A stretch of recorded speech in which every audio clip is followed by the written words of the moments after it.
qualifie toi-même de pirate en matière à la fois de technologie et de création. Et en général, les pirates n'ont pas peur des nouvelles aventures.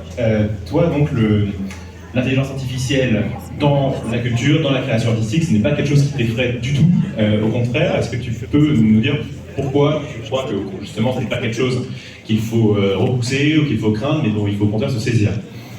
Alors, quand on préparait cette session, on a discuté avec les organisateurs et ils m'ont dit quel serait le thème de notre intervention. Et j'ai dit finalement, ce serait bien de se poser la question de savoir si l'IA n'est pas tout simplement une opportunité pour la culture et pas seulement quelque chose de dystopique, comme on le dit souvent. La technologie est neutre, tout dépend de ce qu'on en fait.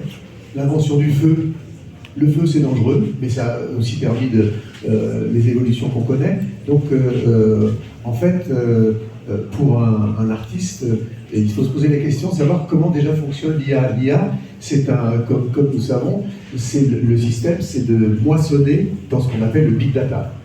Et au fond, comment vient une idée pour un artiste, par exemple, comme moi, comme musicien, une idée musicale, c'est quelque chose qui vient de manière un peu mystérieuse et qui, pour une raison aussi mystérieuse, va t'accrocher, va te séduire et que tu vas avoir envie d'explorer. Et en fait, qu'est-ce qui s'est passé? Finalement, dans ton inconscient, tu as finalement exploré dans ton big data personnel, ton big data analogique, qui sont tes souvenirs, ta famille, ton milieu culturel, ton environnement, et qui est de manière, en prenant